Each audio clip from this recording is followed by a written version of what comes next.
इधर राजधानी भोपाल में मंगलवार को सीएम डॉक्टर मोहन यादव की अध्यक्षता में कैबिनेट की बैठक हुई, जिसमें कई अहम फैसलों पर सरकार ने मुहर लगाई। मंत्री कैलाश विजयवर्गीय ने जानकारी देते हुए बताया कि मध्य प्रदेश के 4.5 लाख पेंशनर्स को छठे और 7वें वेतनमान पर महंगाई राहत राशि बढ़ाने की मंजूरी दी गई है। इसके साथ ही भावांतर योजना को भी मंजूर किया गया।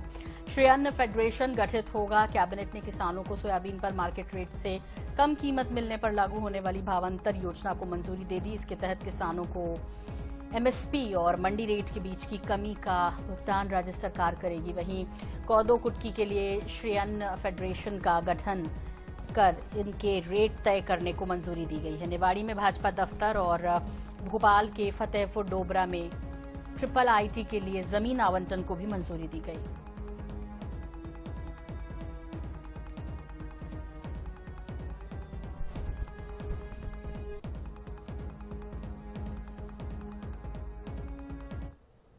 इस पर ज्यादा जानकारी के लिए आइए रुक कर लेते हैं हमारे सहयोगी गौरव गुप्ता, हमें नजर आ रहे हैं टीवी स्क्रीन पर। गौरव, इस विस्तार से जानकारी चाहिए जिससे 53 से बढ़ाकर 55% महंगाई राहत मिली है। सोयाबीन के लिए भी भावांतर योजना को मंजूरी दे दी गई है और सरकार ने कोदो कुटकी के भी नए रेट तय कर दिए हैं। विस्तार के साथ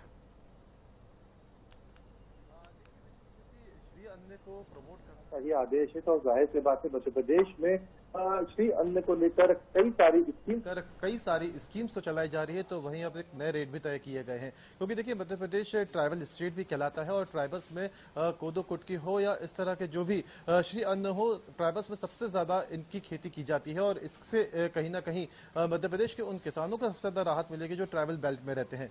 लेकिन इसके अलावा अगर हम बात करें तो भावांतर योजना के लेकर भी मध्य प्रदेश सरकार ने कई फैसले अब तक लिए हैं और आज हुई कैबिनेट बैठक में भी भावांतर योजना को लेकर एक नई जो नया फैसला है वो लिया गया है और इसका फायदा सीधे किसानों को होगा। लेकिन देखिए आज की जो कैबिनेट की बैठक रही है उसमें सबसे अहम फैसला रहा है कर्मचारियों को, खासकर रिटायर्ड कर्मचारियों के लिए एक बड़ा फैसला आज की कैबिनेट बैठक में लिया गया है।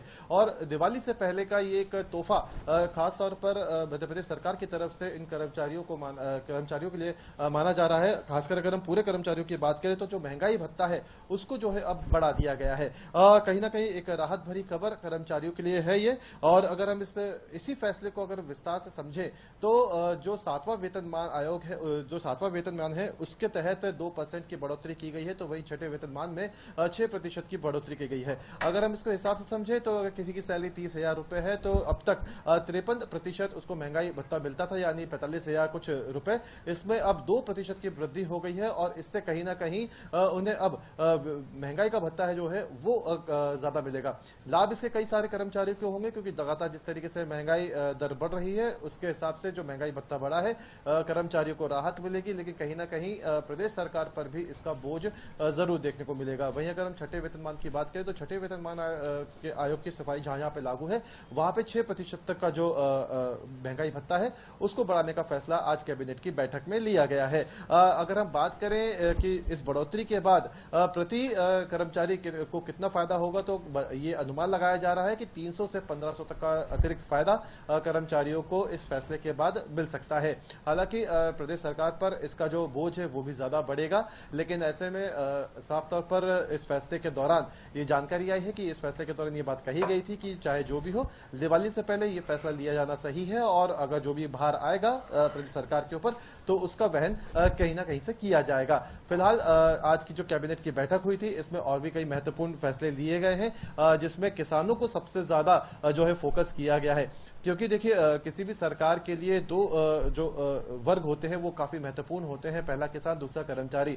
और मध्य प्रदेश कर्मचारी वर्ग के लिए भी अब तक कई बड़े फैसले ले चुका है और उसमें आज जो ये फैसला लिया गया है ये भी काफी अहम माना जा रहा है। तो वही अगर हम कृषि क्षेत्र की बात करें तो कृषि क्षेत्र के लिए भावांतर योजना की बात करें तो भावांतर योजना को लगातार प्रदेश सरकार आगे बढ़ाने की कोशिश कर रही है और साफ तौर पर प्रदेश सरकार का ये कहना रहा है कि भावांतर योजना की वजह से किसानों को काफी ज्यादा लाभ भी मिला है और बीच में कई आयोजन भी भावांतर स्कीम को लेकर मध्य प्रदेश सरकार में देखने को मिले हैं। इसके अलावा एक और अहम फैसला जो आज की कैबिनेट की बैठक में लिया गया है, उसमें एमएसपी और जो प्राइवेट वेंडर्स को फसलें बेची जाती हैं, उन दोनों के बीच में जो भी अंतर रहेगा वो प्रदेश सरकार देगी और कहीं ना कहीं इसका लाभ जो है अब सीधे किसानों को होगा। क्योंकि देखिए अब तक एमएसपी पे बहुत सारी ऐसी फसलें हैं जो बिक नहीं पाती थी, ऐसे में प्राइवेट वेंडर्स को ये जो किसान है अपनी फसलों को बेचा करते थे। ऐसे में अब जब इसका जो अंतर है अगर प्रदेश सरकार देती है तो अब तक जो नुकसान किसानों को हो रहा था उस नुकसान से किसान बच सकेंगे। बहुत सी ऐसी फसलें हैं जो एमएसपी के ऊपर भी मार्केट में बिकती है, लेकिन बहुत सी ऐसी फसलें हैं जो